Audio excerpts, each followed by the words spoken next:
Good evening. Welcome to the UFC Fight Night 124 post-fight show. My name is Flyin Brian J. Thank you so very much for joining me. Once again, no actual co-host, so you guys, the viewers, are going to be my co-host.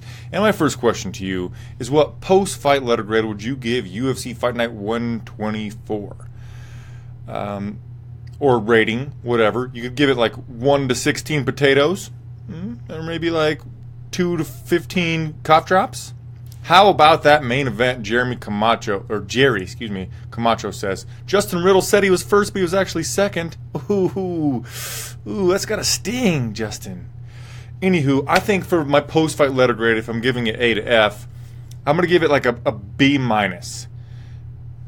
And a little bit of that, too, is because if you were here for the pre-fight show, I gave it like a 1.5. I gave it a 2 out of 5. The viewers gave it like a 2.25 out of 5. I don't know. I didn't save it. And my post-fight, so I had no expectations. And in post-fight, it was a lot of fun. I had a great time watching UFC St. Louis from Missouri. And I'm going to give it a B minus. Just, it's kind of arbitrary, but I did have a really good time. There were quite a few finishes. There were ebbs. There were flows. And we finished off the fight card on a high note with a lot of energy, because what we just watched was Jeremy Lil Heathen Stevens, a TKO, the Korean Superboy Doo-Ho Choi with kind of an overhand right and then a little bit of ground and pound with some elbows in the second round. Matthew Caldwell says a B minus is a little high. Yeah, Josh Connor says the Usman fight was a straight snoozer. Yes, I agree. Maybe I'm just in a good mood today. My New Year's resolution was to complain less. And you guys aren't here to listen to me complain, so I don't know. I think B minus is decent. So if I had to pay for it, it would have been like a C minus, D plus. But it was free. It's Sunday. I don't have to work tomorrow. The flow was nice. It's kind of early that the fights got over, and I kind of enjoyed it. So what I want to do now is Jack Mooney asked that, like one of the viewers, he's probably here, I go over the UFC Pick'em results for the Fight Nerds. It's I'm calling it the Fight Nerds UFC Pick'em League for MMA Mania. Anyway, I'll go over the top 5 and then I'll tell you where I finished. The top 5, number 1 was Go Matty Go. He got 9 out of 13 right. Second place was I'm guessing he's the perpetrator?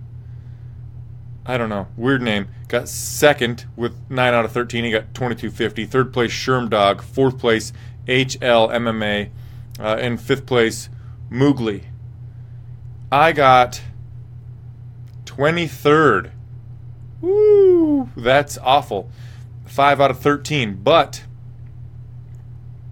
to that point, I said in the pre-fight show that this year I'm going to track underdogs. I'm going to put 1 unit on every single underdog on every single fight card this year, or at least until it loses me a lot of money, just to see how it would go. Because I know it was like 2016, maybe 2015. I remember somebody posting the results on if you would have done that on Twitter, and you would have won like 20 units. And a lot of gamblers, they go under, they have losing years. And I thought to myself, if you just blindly bet every single underdog the entire year and you won $20, that's better than thinking you know what you did and going under. Anyway, underdogs tonight, if you would have put $1 on every single one of the underdogs, you would have profited $2.95. I only profited $1.95 because so I did it a couple of days ago. And I should do it at the closing odds. A couple of days ago, I put a unit on Paige Vanzant at plus 105, and she lost. But the closing odds had Jessica Rose Clark as the underdog at plus 100 even. So if you just put $1 on everybody that had a plus in front of their name, you would be plus 295 on the night. So I was plus 195. Either way, wow, that's pretty insane, right? What are you guys talking about? Sean Bozeman? I don't know if we can talk about that legitimately.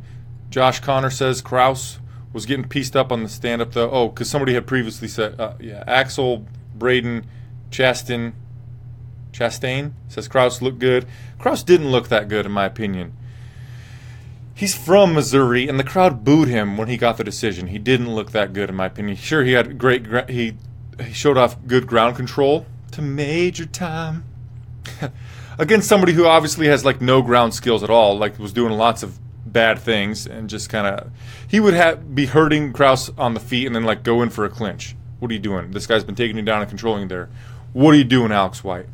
Anyway, let's talk about Jeremy Stephens versus Junhoe Choi, the Korean Superboy. First round, I was surprised. Junhoe Choi doesn't normally throw a lot of kicks, and at the beginning of this fight, he was really getting the better of Jeremy Stephens with that outside low kick. Jeremy's left leg was kind of bruised up, was turning red right underneath the knee joint. And I thought, oh man, I thought that Jeremy Stephens was going to have an advantage with the low kicks. But here, Junhoe Choi was doing the better job of managing the distance. He was doing a good job of pulling away when Jeremy Stephens would kind of bull rush with his heavy shots and then counter with straights on Jeremy. But Jeremy was unfazed by the punches from Junhoe Choi when previous opponents that Junhoe had finished were really affected by the shots that Junhoe put on him, but Jeremy just waded through him. In the first round, Junhoe outlanded Jeremy 30-20. Second round came out, and Junhoe was noticeably slower, and he went away from those low kicks. And then Jeremy started getting off on some huge shots. There was a right straight about a minute before he got to finish that. Like, was the first time of the night when I went, holy shit! Oh, you know, those oh shit moments, which I guess I should give the card a lower grade because there were very few oh shit moments other than in this main event. I could say this now. I think that this fight's definitely going to be fight of the night, and Jeremy Stephens, if not, Jeremy Stephens is getting a performance bonus for sure. But I don't know what other fight would get fight of the night. Jeremy had hurt Junhoe with that straight, then a couple of uppercuts, and then Junhoe was trying to back away, and Jeremy caught him with an overhand right that sent him to the canvas, finished it with some elbows. Huge victory for Jeremy Stephens. I mean, maybe not huge, but I was impressed, at least. Ricky Berghue says the fight card was a D-. Amon Scott cashed Jeremy Stephens plus 300 via Jeremy Stephens KO TKO was plus 300, and he was all over it. Nice job, Amon. That's awesome. Yeah, Scott Talmadge says he definitely yelled, oh fuck, during the main event. And me too. I was just kind of casually watching, kind of sitting back like this, just taking in the fights. Oh my fucking woo! Yeah, and that's my favorite part about watching mixed martial arts. I was just chilling, and then bam, my heart rate went. I could check my heart rate, but it went through the roof.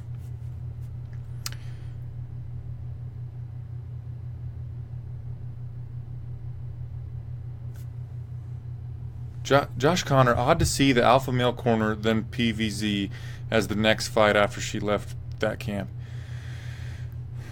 So Jeremy Stephens got the victory. What's next for him? He called out Brian Ortega. I don't think that's what I want. Brian Ortega should get the title shot after Frankie Edgar. So how about this? We give Jeremy Stephens to... Oh my gosh. Who just knocked out Ricardo Lamas? Why am I blanking on this guy's name? Who just knocked out Ricardo Lamas, guys? Josh Emmett. So Josh Emmett should fight Jeremy Stephens. What do you guys think about that? Now that we've got... We'll get to Elkins. Mike Santiago lost, bro, and was not impressive. Was he? Yeah, Santiago was not impressive. Elkins versus Stephens makes sense. I suppose. Man, isn't that nuts that Elkins is like saying, hey man, I want one more fight than a title shot? This is Darren Elkins. He's been the underdog. Actually, we can check. Let me just check real fast. We'll talk about Darren Elkins for a second. Then we got to get into the WTFs of the card, because that's my favorite thing to talk about. Okay. Darren Elkins versus Michael Johnson. He closed at plus 125. Darren Elkins in his last fight against Dennis Bermudez, he closed at plus 165. Darren Elkins versus Mirsad Bektic, he closed at plus 390. Darren Elkins against Godofredo Pepe was actually minus 260. Darren Elkins against Chaz the Scrapper Skelly, plus 135. Holy shit. So 4 out of his 5 last fights, he was the underdog and he won. Wait, we got to go back one more time. Robert Whiteford, he was the favorite. So on his 6-fight winning streak, right? No, he beat Hakron Diaz, didn't he? 1 second here. Darren Elkins. He's on a 6-fight winning streak. Michael Johnson, Dennis Bermudez, Mirsad Bektic, Godofredo Pepe, Chas Skelly, and Robert Whiteford. He lost to Hakron Diaz via decision. Huh. I find that odd, but anywho. Yes, Josh Emmett. Thanks, Sean. Yeah, that is a legitimate winning streak. And he was the underdog almost every fucking time. That is crazy. And against Bektic, plus 390s where he closed, that is insane. We'll get into like some of the techniques used in the play-by-play of that fight in a second, but let's go over some WTFs of the card. I noticed some of you guys were talking about Paige, 12-gauge Vanzant. One WTF of the card is we all know she left Team Alpha Male to go to wherever the fuck she is now. I wonder if Wikipedia says. Yeah, she's at Gracie Barra, Portland. I think that it's got a different name than that. Anywho, the WTF for her goes to her corner, actually, because we thought that it was a little odd that she was leaving Team Alpha Male. She's a fighter who has a lot of raw talent, but it kind of needs to be refined. So we were thinking maybe if she's going to this place, she's getting some more specific attention. One, that didn't show off for her. She showed no improvements at all. Zero. Nothing. But the WTF is they didn't bring a fucking stool for her to sit on between rounds. What the fuck? You're the co-main event of the evening. You're one of the most popular fighters well, maybe not the most popular, but like the most overhyped fighters in the UFC, and your corner didn't bring you. Right, of course, Gracie Barra's a jiu-jitsu school, Scott. But that's just what it lists on her Wikipedia. It's something other than that. Anyway, what the fuck? Why wouldn't you bring a stool? That's stupid. Another WTF of the card can go to a positive WTF is when they had Matt Hughes walk to the octagon after recovering from getting hit by a train, being in a coma for a month. He walked pretty damn good. It was kind of emotional. What the fuck, man? You're making me tear up a little bit. And my actual WTF of the card is we're going to skip down this thing a little bit and talk about one of the early fights on the UFC Fight Pass prelims. Jessica Evil Eye finally got a victory in the UFC, moving her tally to like 2-6. What? 2, 1, 2, 1, 2, 3, 4, 5. 2-5. 2-5 and 1 no contest. It's just awful. Anyway, so she basically wrestled her way to a decision. And in the post-fight, Paul Felder's like, blah, blah, blah, blah, blah, say something. And she's like, they don't want to see you strike. They don't want to see you punch. They just want to see you wrestle. Fighters, you gotta wrestle more. Like, what the fuck? No. Nobody wants to see that. Look at the beginning of this chat that we're having. People are talking smack on Marty Gooseman for just bumping and grinding Emil Mech. We don't want to see that, Jessica I. What the fuck was that? It was one of the worst post-fight interviews I've ever seen or listened to. What the fuck? Steve Birdson. No, they didn't bring a stool because between rounds 1 and 2, she goes to her corner and they're like, "Where's the stool?" And like they look at each other like, "I don't know where the stool is." She's like, "Oh, it's fine." And then she just like squatted down and like I call it the sumo stretch. You got your legs out and you do like the prayer position with your elbows pushing your legs out wide. She like sat like that. The little frog position. What the fuck? That was so dumb. But yeah, plenty of what the fuck nights tonight. Thanks, Trace Gruggs.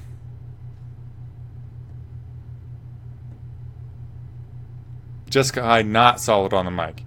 That was the worst. If you listen to the co-main event podcast, which, by the way, if you don't want to listen to this now, you want to listen to it later, I'll put it on a podcast and it'll be everywhere you can find podcasts. But on the CME, the co-main event podcast, they do a thing where they read tweets and then they guess who wrote them. And like every time, like the shittiest one is Jessica I. Like they say she can't speak English. I'm not talking crazy smack about her. It was a terrible post-fight interview. It really, really was.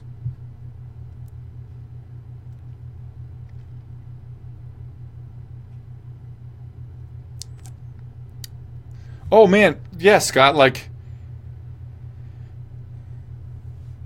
who doesn't love some fun scrambles where they're actually getting themselves out of danger? Like during Jessica Rose Clark versus Paige Vanzant, Jessica Rose Clark was just holding PVZ down for like literal minutes. That's not fun. She wasn't working for anything. She's just holding her there in half guard.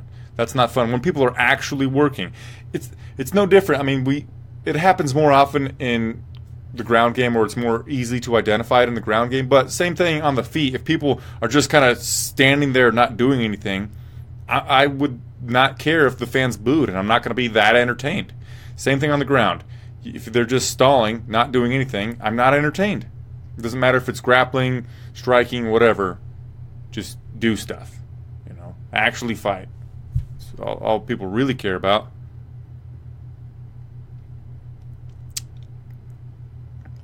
John Noss acts. Oh man, that was terrible. He asked about the main event stoppage, and I think that he asked if it was a good stoppage. I think it was. At first, I was like questioning it, and you could even hear that Paul Felder was like, "Why is he stopping it, man?" You could like see it. You could hear a little fluctuation in his voice.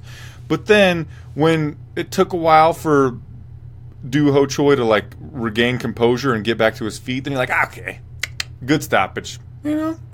Once you're aware of the fighter not being like fully with it after the stoppage, then you can be okay, good job. If you would have just been like, if you would have got up and protested, then I think we could be protesting and be a little upset about it as well. But where he didn't protest and it took him a while to gain his composure, hindsight, of course, 2020, I think it was a good stoppage. Right, Steve Birdson, I don't mind grappling as long as they're working. That goes with everything. Yeah, all areas of sports, really. If you were watching high school wrestling, somebody's stalling. It's not exciting. Stalling is not exciting. We, as humans, I think, are impatient a little bit, especially when we got you got 5 minutes to do something spectacular. 15 really, but like 3 5-minute segments, and you're gonna like just lay there for 3 of them. You're wasting 60% of the time. Man, it's not fun. Anywho. What up, Mega Horbs?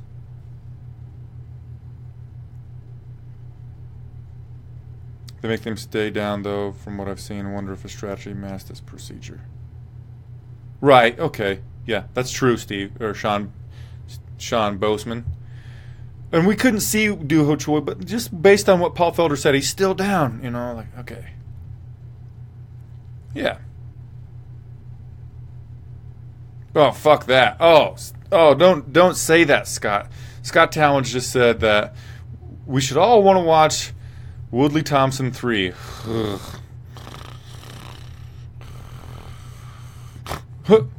Oh, excuse me. Sorry. We've got to do a show here. Anyway, let's move down on this card. I don't want to delay. I don't want to stall. So, talking about the co-main event now. Jessica Rose Clark defeated Paige Vanzant 30-27, 29-28, 29-28. Paige apparently broke her arm doing a spinning back fist in the second round, which originally the spinning back fist looked like it was pretty nice. I mentioned previously that I didn't think Paige Vanzant showed any growth, and it was really evident to me that she kept throwing that jumping switch kick that she knocked down Beck Rawlings with. She threw it like immediately, and then she threw it like right after that, and she threw that thing, that one kick, I'm guessing at least 15 times. And she didn't throw hands. Of course, she broke her arm, she thinks, in the second round, but she didn't throw many hands. It's just all like distance kicks. And then she got like big brothered, dominated, controlled handily on the ground from Jessica Rose Clark. Jessica even pulled guard once so she could get a hold of Paige and then reverse position and just really wore Paige out. Paige showed that she's really tough, but Jessica Rose Clark showed that she has more power than Paige did. She hit with more pop. She was better at countering. She has more solid, just fundamental striking. She has a more well-rounded game. She was overall the stronger fighter in there. We know that that's her normal weight class, and Paige Vanzant's moving up from flyweight. But I was generally a little bit impressed by Jess's ability to control and defeat Paige Vanzant, but overall that was rather low-level mixed martial arts. There wasn't like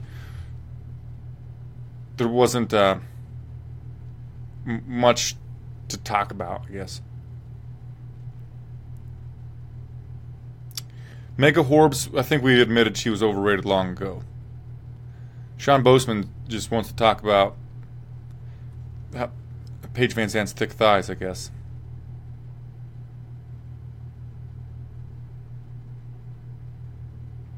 Josh Connor, he says that in the post-fight interview, Jessica Rose Clark mentioned she recently got robbed. She got robbed this week, and somebody, the burglars, kicked her cat and killed the cat. Had the cat to be put down. He says it was awkward. You know what? I think it's she probably gained a couple of fans by showing us a glimpse into her life. It was tragedy, but I think that anytime they seem like humans, which they are, they're just people who happen to punch faces for a living. But I think there's a little bit of a disconnect. We see them not quite as gladiators, but they're separate from us. And the general public has the same problems. And when they can say that they have the same problems and just general day-to-day life things that they experience, that she's currently dealing with a struggle that you might have dealt with in your life, you're like, hey, this person who punches faces for a living, like, it's just relatable. It's kind of like pop music right now. You know that song, Young, Dumb, and Broke? That song's popular because high school girls are like, oh my God, so relatable. It's just similar, is what I'm saying. So I think putting yourself out there probably won her some fans. Josh Connor asks, what is next for Jessica Rose Clark? Ah, shit. I was really going to look up some possible matches for those fighters next, and then I just didn't. How about Jessica Rose Clark versus Roxanne Modafferi? Just off the top of my head, do they train together? I don't think they do. Roxanne Modafferi versus Jessica Rose Clark. Book it. Do it. I like it. Similar time frames. Jessica Rose Clark, and I apologize for always saying their full names, but that's how I know them in my head. Anywho, yeah, let's do Modafferi versus Clark. What do you think? Oh yeah, Josh Connor, I forgot to mention that. In the post-fight interview of the main event, Jeremy Little Heathen Stevens requested that the Korean translator translate for him, saying, thank you for the fight, Korean Superboy, blah, blah, blah. Like trying to gain some Korean fans. Intelligent move by Jeremy Stevens, one. Also looked classy. Intelligent and classy doesn't get much better. You knock out the Korean Superboy, intelligent and classy in the post-fight, awesome.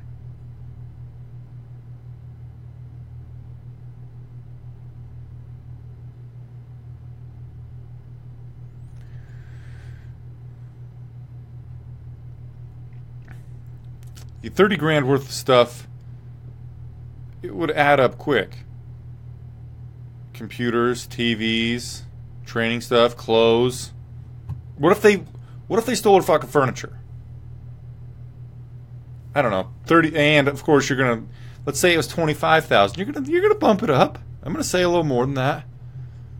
I don't know. Scott Talmadge.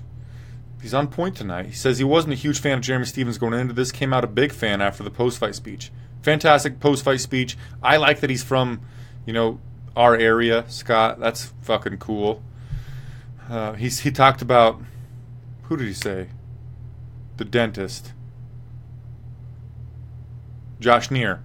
I've watched Josh Neer fight in person before in Council Bluffs. It was kind of relatable. So relatable.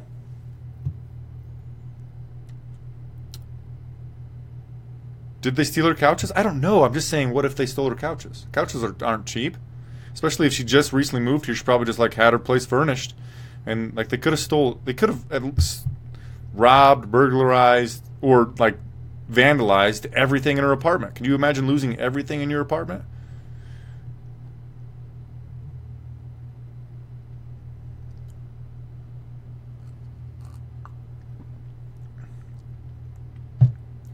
Yeah, Josh Neer. I watched him fight in Omaha against Bradley. Not Omaha, Council Bluffs, but Bradley. I forget his first name. I'm hoping, check this out, Matthew. I'm hoping the couch people come. Look at this. If they show up, bam, I'm ready for them. I will start the bidding on this here couch at 2 potatoes and 3 jelly beans. So, but now they're not going to show up. It's bullshit. All right, I see we're talking about. Oh, he saw Neer versus Diaz at 62. That's pretty cool.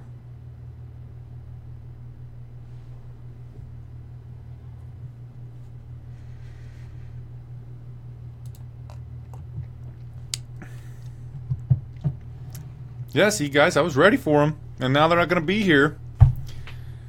Oh, well, I will be ready for them next time, but now I'll have to get a new couch because I showed you guys this one. I just wanted to get, like, the ugliest couch I could find, and that thing is hideous.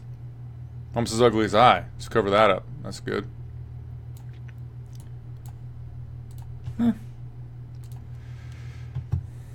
Anywho, let's talk about Marty Gooseman versus Emil Mech. Weber clearly won the stand-up game. He looked like he hurt Gooseman. I think it was the second round with the spinning back fist, but Gooseman is just too controlling with his wrestling. Ultra controlling. He's very dominant in that area. It's not that exciting. I didn't enjoy the fight, but he's very intimidating with his grappling, and I want him to fight Colby Covington because we can not only... Well, like, is that the potentially most exciting fight for either fighter, stylistically, because hopefully the wrestling cancel each other out, and then we get like some goofy stand-up striking affair, or we have crazy scrambles on the ground, which would be awesome as well. But we eliminate one of them, like their boring styles, from the top of the contendership, and then you know what? I would pick Darren Till over either one of them. Scott, I watched Marty Gooseman crank that Soldier Boy alongside Trevell Blagnev at a talent show at the Student Union when I was going to school. My true freshman year, when I was actually 18 years old. Kamaru, Marty Gooseman, and Trevell Blagnev, the heavyweight representative for the United States Olympic wrestling team, those two cranked that Soldier Boy at a talent show. It was hilarious. Very dominating, very controlling with his grappling. His striking obviously needs some work. He's got a lot of confidence. He's obviously he's pretty durable. He took some big shots from Mech tonight. Body kicks, spinning back fists, just head kicks, lots of them, lots of strikes he absorbed and just kept coming forward, similar to what Khabib Nurmagomedov would do. Once he touches you with his hands, you're going to the ground, and he does not have as good a ground and pound as Nurmagomedov does. He did hit Emil Mech with a lot of good elbows from the top position. When Mech was trying to get him with some elbows from the bottom, Gooseman was like, you know what, fuck that, and then I'm going to rain my own down on him. Thinking back on it, if I could watch the fight in like little pieces, there were exciting moments, but overall it was just generally a slog and wasn't that great. A featherweight fight before that, Darren Elkins defeated Michael Johnson with a rear naked choke in the second round at 222. So the second round at 222, that's kind of cool. In the first round, I kind of wasn't paying attention a little bit. I'll admit I got caught up in some Rust. I was playing Rust on PC. But anywho, as far as I could tell, Elkins was not losing the striking game. He definitely lost, but he wasn't like clearly losing it. And he's so fucking durable. Johnson hit him with some good stuff, and Darren just kept coming forward. Second round, of course, Darren got into the ground. Once he controlled Johnson on the ground, it was good night, Irene, as Michael Chivala would say. And he said that he was practicing.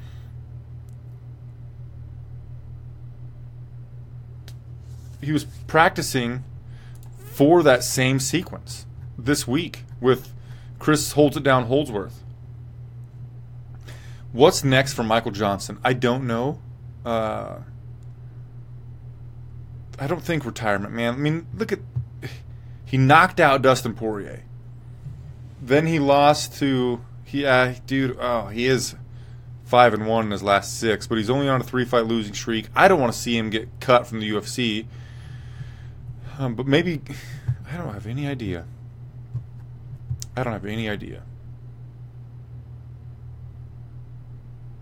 How buzzed am I? Not very. Not very. No. It is hot in my fucking room, though. It's a spare bedroom. It's my office is a spare bedroom. I shut the door so my fiance can actually go to sleep. And then it gets hot in here. I have 2 refrigerators in here, which is not ideal. Yeah, I think that Michael Johnson has stuff left in him.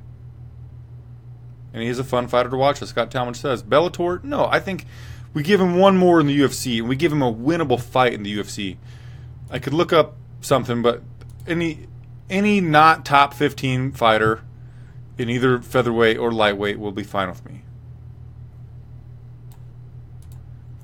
And we're really discounting a little bit what Darren Elkins has done. We already mentioned earlier on the show that he has won 6 fights in a row against a bunch of killers. And to say that because Michael Johnson lost to him, Michael Johnson should retire, I don't think so. I mean, those are 3 high-level dudes that Johnson lost to. Khabib, obviously. Gaethje, he was whooping Gaethje's ass, and then Gaethje just, had one little piece of durability left in him before losing to Eddie Alvarez. And then, obviously, Darren Elkins is on quite a tear. So, it's not like he's losing to scrubs yet. It was supposed to be winnable, yes, Matthew, but that's because the UFC doesn't... I don't think the UFC wants to market Darren Elkins because his background is, wrestling, and a lot of times he's grinding style. Josh Connor is asking about the commentator that was accompanying Paul Felder tonight, and I forget his name, but I like him. I think he's better than... Oh my God, why am I... I've been blanking a lot. Who is the guy? I don't like that one guy. You know what I'm talking about, right? Yeah. Who the fuck? I want to see a list of UFC commentators. I don't know. Okay, here we go. Bruce Buffer, Mike Goldberg, Joe Rogan, John Anik, Kenny Florian, Brian Stan, Dan Hardy, John Gooden. Well, the UFC needs to update that page. Wow. Do you know what I'm talking about? No, Krause is fine. What's that guy's name? So he was with Brian Stan a couple of times. I don't know.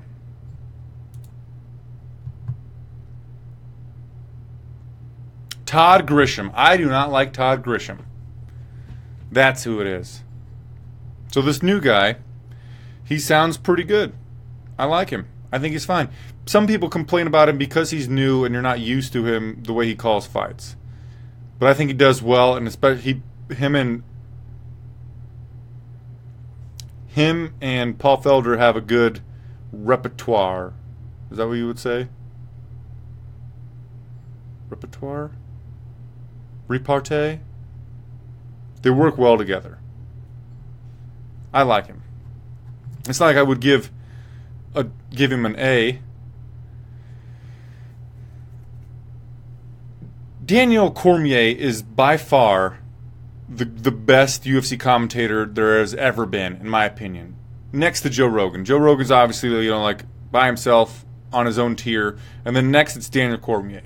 He is so jovial, and I say it every time he commentates. I love his zest for life. He's generally a happy man. He laughs a lot. He's free. He's fun. He also provides an in-depth technical analysis of the action, but he also is just fun. The best word to describe him is fun or jovial. I like him because he's kind of chubby.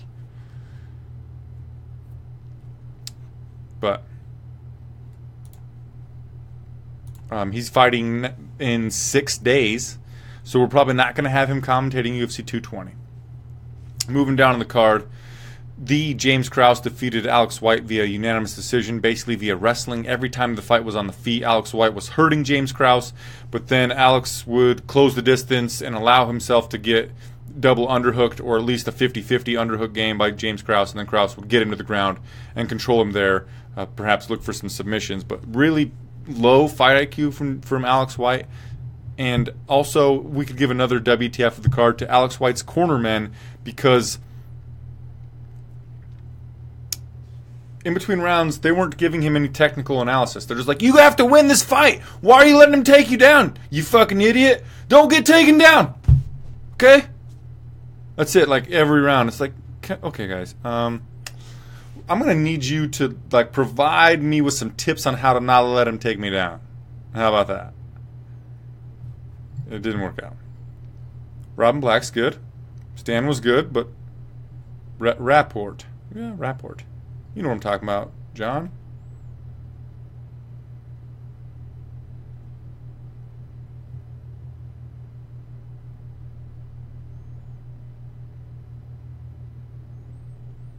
Cake and chicken.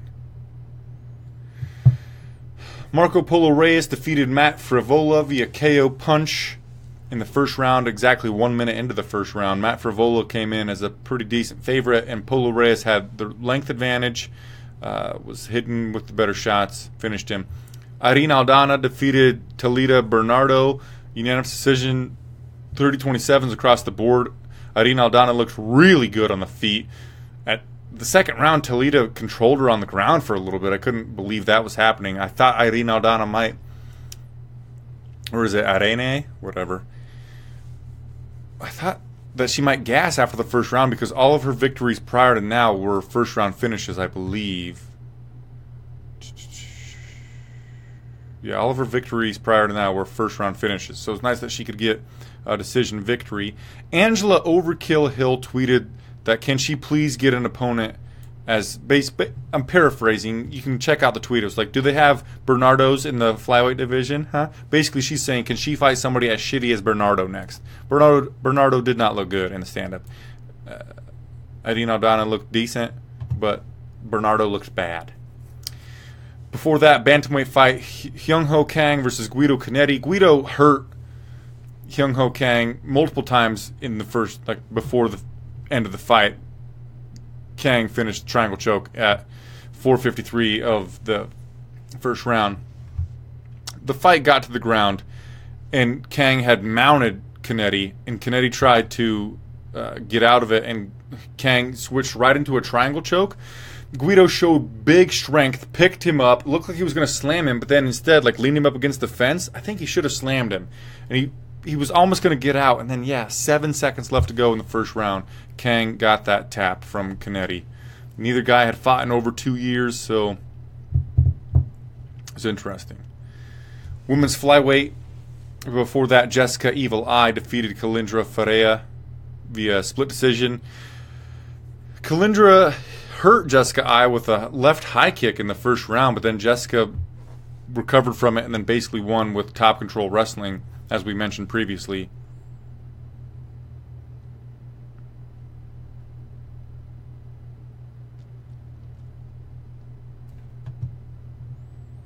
Yeah, Bellator kickboxing is a bridge too far. I think it's lame. Before that, women's strawweight fight, J.J. Aldrich defeated Danielle Taylor, unanimous decision, 29-28 across the board. Danielle Taylor didn't win like a fucking almost single second of that fight. I don't know how she got an entire round. Aldrich was like clowning her in the third round, was getting really good straight shots on Danielle Taylor. Danielle Taylor just, she seemed hesitant to close the distance, and she was struggling at a far distance as well. She was really doing terribly there. She's a really short lady. She needed to really close the distance, and Aldrich was doing good with her footwork and her counter-striking straight shots. Danielle Taylor just couldn't come in, close the distance with the looping punches that she had, and she had no... Her biggest success for Danielle Taylor in this fight was that she has this low center of gravity. Aldrich had her like dead to rights, should be able to take her down, but because Danielle Taylor like carries 80% of her weight below her hips, her center of gravity is just solid, like a fucking tree, and Aldrich couldn't even come close to getting her down. Another possible WTF of the card was in the post-fight interview. JJ Aldrich said that her coach, Pat Barry, said that she should twerk more, or twerk at all. And she's like, but I'm too white for that. What the fuck? That whole they don't say that whole sentence. My coach says I should twerk more, but I'm too white to twerk. Both of those things, it's just, it's strange, it's unnecessary. Don't say it out loud to the whole fucking world.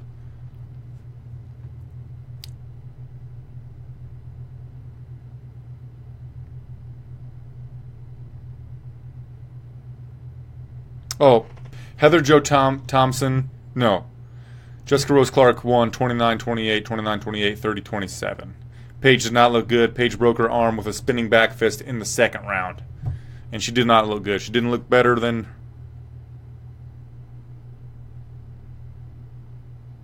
Yeah, dude, it was freaking weird. I did think that Paige won the third round, which was weird with one arm. And also, why didn't Jessica go for the takedown in the third round? She was clearly dominating Paige on the ground, but she didn't go for a takedown. Didn't matter. She had the fight in the bag. First fight of the night, Mads Burnell defeated Mike Santiago 29-28 across the board. First round, I thought Santiago won. Then after that, Mads Burnell started to control Santiago on the ground. And even, like, Santiago won. He had the more takedowns in the first round than Burnell. Burnell struggled to get the better of Santiago on the ground. And then after that first round, Burnell took over in the grappling exchanges. And it was a pretty fun back and forth because they were both working. They weren't stalling at all. What I found interesting is something that hit my brain. Burnell missed weight. He weighed in at 150 for a 145-pound fight, and he looked to be the fresher fighter in the later rounds. Something that we should take note of going forward is if a fighter misses weight by, like 5 fucking pounds, 4 pounds, and it's a close fight, like pick'em type of odds, go with the person who missed weight, because they obviously didn't put themselves through the rigors or the stress of getting all the way down there, and they might have more in the tank. That's just a philosophy of mine. Right, you're right, Scott.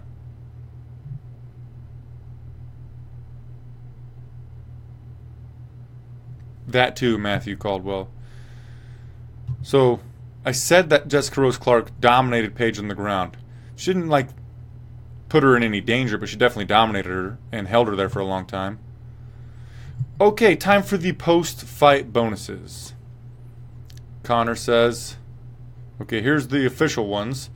Jeremy Stevens versus Duho Choi was fight of the night. Performance bonuses go to Kamaru Usman and Polo Reyes. Why the fuck would Usman get an extra $50K?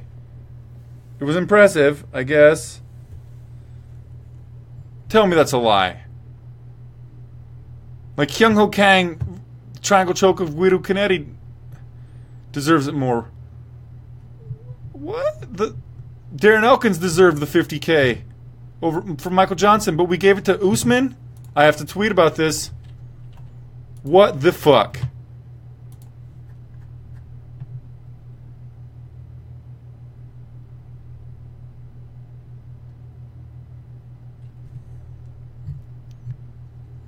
That's the WTF of the card. They gave a post-fight bonus to Marty Usman rather than Darren Elkins. That's some bullshit. So here are my post-fight bonuses. Fight of the night goes to Stevens Choi. Performance bonuses go to Polo Reyes and Darren Elkins. And then because I like to give an extra one, because I'm not actually giving anybody any money at all, Junhoe Kang. But why?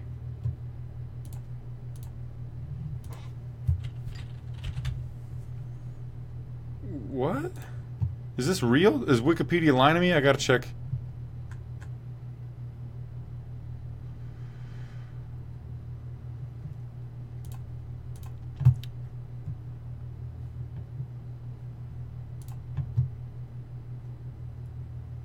Hold on a second.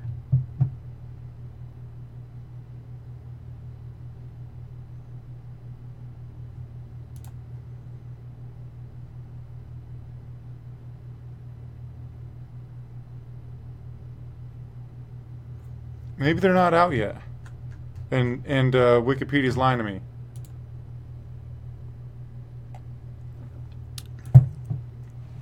So maybe I should hold off on my reaction. I'm not finding them, real ones, on Twitter. So I trust Twitter more than...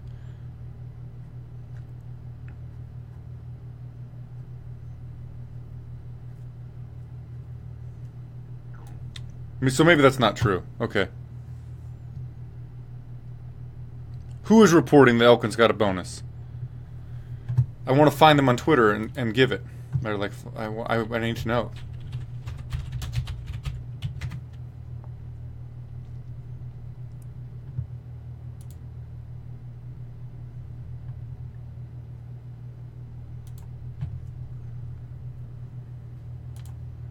Sorry, I'm stalling.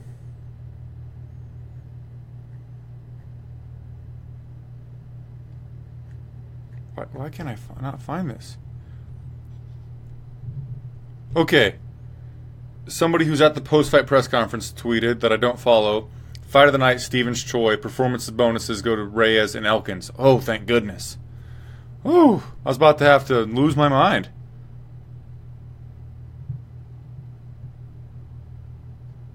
Thank goodness. Anyway, guys, I think we covered the whole card. I appreciate you for sticking with me. For the last 46 minutes. You can follow me on Twitter at Flyin Brian J. Like my Facebook page at Flyin Brian Show. I revamped my personal YouTube channel. I'm trying to do some vlogs now. That's youtube.com/Flyin Brian J. Check it out. Trying to try my hand in a little bit of filmmaking. Anyway, that's it, guys. I will see you in a couple of days. It feels like for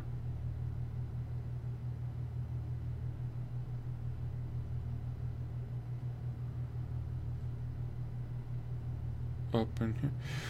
I'll see you guys in a couple of days for UFC 220. Stipe versus Ngannou and Cormier versus Oezdemir. It's going to be fucking lit. Namaste. Later, guys. Thanks for hanging.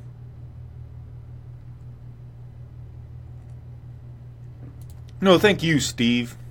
And Scott and Josh and John. And Matthew. And Heather, all y'all are great. Got a lot of love for you.